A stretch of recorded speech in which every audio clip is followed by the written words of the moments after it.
सिद्धि की इच्छा रखने वाले पुरुष जिनकी सेवा करते हैं तथा देवता जिन्हें सब ओर से घेरे रहते हैं, उन जया नाम वाली दुर्गा देवी का ध्यान करें। उनके श्री अंगों की आभा काले मेघों के समान श्याम है। वे अपने कटाक्षों से शत्रु समूह को भय प्रदान करती हैं। उनके मस्तक पर आबद्ध चंद्रमा की रेखा शोभा पाती है। वे अपने हाथों में शंख, चक्र, कृपाण और त्रिशूल धारण करती हैं। उनके 3 नेत्र हैं। वे सिंह के कंधे पर चढ़ी हुई हैं और अपने तेज से तीनों लोकों को परिपूर्ण कर रही हैं। जय माता दी। आइए माता के श्री चरणों का ध्यान करते हुए श्री दुर्गा सप्तशती के 4th अध्याय का श्रवण करते हैं। तो ऋषि बोले, अत्यंत पराक्रमी उस दुरात्मा महिष के एवं उसकी सेना के देवी द्वारा मारे जाने पर इंद्र आदि देवगण, जिनके हर्ष के कारण रोंगटे खड़े हो गए थे, शरीर भी सुंदर हो गए थे, प्रणाम के लिए जिनकी गर्दन तथा कंधे झुक रहे थे, अपनी वाणियों द्वारा देवी जी की स्तुति करने लगे, जिसे देवी जी ने अपनी शक्ति से सारे जगत को व्याप्त कर दिया है, जिसका स्वरूप सभी देवताओं की शक्तियों का समूह है। सभी देवता एवं महर्षि जिनकी पूजा किया करते हैं, उस अंबिका को हम प्रणाम करते हैं। वही देवी हमारा मंगल करे, जिसके अतुल प्रभाव को एवं बल को भगवान शेषनाग, ब्रह्मा तथा हरि भी नहीं कह सकते। चंडिका देवी सारे जगत की पालना के लिए तथा अमंगल के भय का नाश का विचार करे। जो श्री स्वरूपिणी पुण्यात्माओं के घरों में तो लक्ष्मी स्वरूपा है, पापियों के घरों में दरिद्रता, श्रेष्ठ पुरुषों के यहाँ श्रद्धा, कुलीन जनों में लज्जा स्वरूपिणी है। इस प्रकार की हैं देवी जी।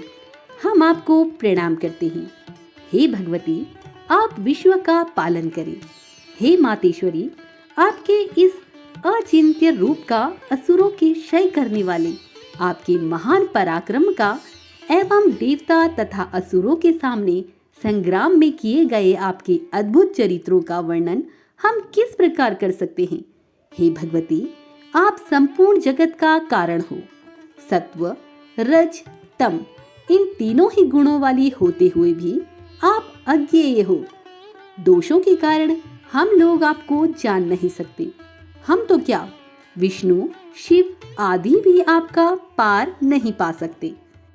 आप सबकी आश्रय हो एवं आप आद्या अव्याकृता परा प्रकृति हो। हे देवी जी, सभी यज्ञों में जिसके उच्चारण करने से सभी देवता तृप्त होते हैं, वह स्वाहा आप हो एवं पितरों की तृप्ति का कारण भी आप हो। सभी लोग आपका स्वधा नाम से उच्चारण करते हैं। हे देवी, मुक्ति का कारण आप हो। आप अचिंत्य महाव्रत स्वरूप हो। संपूर्ण दोषों से रहित, इंद्रियों को वश में करने वाली, तत्व का सार जानने वाले, मोक्षार्थी मुनिजन जिसका अभ्यास करते हैं, वह देवी भगवती परा विद्या आप हो। परम पवित्र ऋग्वेद, यजुर्वेद एवं मनोहर उद्गीत के पदों के पाठ से युक्त सामदेव का विधान हो। देवत्रयी देवी हो, 6 गुणों से संपन्न भगवती हो। संपूर्ण जगत की पीड़ाओं को आप हरने वाली हो। सभी शास्त्रों का ज्ञान कराने वाली हे देवी, आप मेधा हो। दुर्गम संसार रूप सागर से पार उतारने वाली नौका रूप दुर्गा हो। कैटभ दैत्यों के शत्रु विष्णु के वक्ष स्थल में निवास करने वाली लक्ष्मी स्वरूपा हो एवं चंद्रमा को मस्तक पर धारण करने वाली भगवान शंकर से सम्मानित स्वयं ही गौरी हो। यद्यपि तुम्हारा मुख स्वर्ण से भी उत्तम कांति से सुंदर तथा पूर्ण चंद्रमा के बिंब का अनुकरण करने वाला निर्मल मंद मुस्कान से शोभित है, तो भी इस प्रकार के चंद्रमुख को देखकर भी क्रोध से परिपूर्ण महिषासुर ने झट ही उस पर प्रहार किया। यह एक अद्भुत बात है। उससे अतीव अद्भुत एवं विचित्र बात तो यह है कि जब वही मुख क्रोध युक्त था, उदय होते हुए चंद्रमा की भांति लाल लाल था। तनी हुई भौहें अति विकराल थी। ऐसा देखकर भी महिषासुर ने अपने प्राण तुरंत नहीं छोड़ दिए। भला कौन ऐसा प्राणी होगा जो क्रोधी यमराज को देखकर भी जीवित रह सके। हे देवी जी, आप प्रसन्न हो।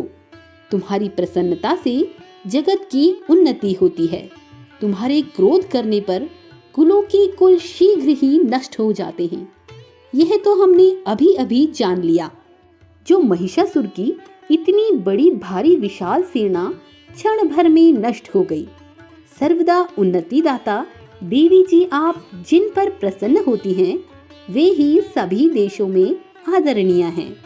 उन्हें ही धन तथा यश मिलता है, ना उनका कभी धर्म बिगड़ता है। वे ही रक्षित रहते हैं। तुम्हारी कृपा से उसे स्वर्ग लाभ होता है। इसी कारण आप तीनों लोकों में फल देने वाली हो। हे दुर्गे, आप स्मरण करने पर प्राणियों के भय हरण करती हो। स्वस्थ पुरुष जब तुम्हारा स्मरण करते हैं उन्हें अत्यंत निर्मल बुद्धि देती हो। सबके लिए उपकार करने वाली हो। तुम सर्वदा दयामयी हो। राक्षसों का वध करने से जग सुखी हो। ये राक्षस सभी नरक के लिए चिरकाल तक भले ही पाप करते रहे हों, संग्राम में इनका वध आपने इसलिए किया कि मुझसे मारे हुए यह स्वर्ग में चले जाएं। यही मन में रखकर हे देवी जी, तुम दुष्टों का वध करती हो। तुम असुरों को केवल देखने मात्र से भस्म क्यों नहीं करती? शत्रुओं पर शास्त्रों का प्रहार क्यों कर दिया करती हो? इसका भी कारण है, क्योंकि शत्रुगण मेरे शस्त्रों से पवित्र होकर उत्तम लोकों में मरकर पहुंचे।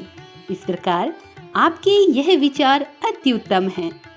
असुरों की आंखें तुम्हारी तलवार के उग्र तेज पुंज की झलक से एवं त्रिशूल की भयंकर चमक से चुंधिया कर नष्ट क्यों नहीं हो जाती? इसका भी कारण है। उन असुरों की आंखें तो आपके सुंदर चक्रबिंब के समान मुख को देखने में लगी रहती हैं, उधर जाती ही नहीं। हे देवी, आपका शील स्वभाव दुराचारियों के दुष्ट स्वभाव को निवृत्त करने वाला है और आपका रूप अचिंत्य है। उसकी अन्य किसी के साथ तुलना ही नहीं हो सकती। तुम्हारा पराक्रम तो देवताओं के बल को नाश करने वाले दैत्यों का नाश करने वाला है। इसी प्रकार आप शत्रुओं पर भी दया किया करती हो। तुम्हारे पराक्रम की तुलना हे देवी किसके साथ हो सकती है? इस प्रकार का रूप और है कहाँ? आपकी चित्त में तो दया रहती है और युद्ध में कठोरता। ऐसा देखा गया है हे वरदायिनी, त्रिलोकी भर में यह आप में ही दिखाई देता है। हे देवी जी, शत्रुओं का नाश करके इस सारी त्रिलोकी की तुमने रक्षा की। संग्राम भूमि में उन असुरों का विनाश करके उन्हें स्वर्ग में पहुंचा दिया और वह हमारा भय भी तुमने दूर कर दिया, जो कि हमें उन्मत्त दानव डराया करते थे। हे माता, आपको नमस्कार है। हे देवी, हमारी शूल से रक्षा करें एवं घंटा का शब्द और धनुष की टंकार से भी हमारी रक्षा कीजिए। हे चंडिके, पूर्व पश्चिम दक्षिण दिशा में हमारी रक्षा करें। अब ऋषि बोले, इस प्रकार देवी जी की देवताओं ने स्तुति की और नंदन वन में उत्पन्न हुए फूलों तथा गंध चंदन आदि से जगत माता की पूजा की। सभी देवताओं ने भक्ति पूर्वक अर्चना की। तब देवी प्रसन्न मुख होकर उन देवताओं से बोली, हे सभी देवताओं, अपनी अभिलाषा के अनुसार आप सब मुझसे वर मांगो। देवता बोले, हे भगवती, आपने तो हमारी सभी मनोकामनाएं पूर्ण कर दी, कुछ भी बाकी नहीं। हमारी इस महिषासुर शत्रु का तुमने वध कर दिया। फिर भी यदि प्रसन्नता पूर्वक हमें वर देना चाहती हो तो हे माता, यह वर दीजिए, जब जब भी हम तुम्हारा स्मरण करें तब तब हमारी आपत्तियां दूर करें।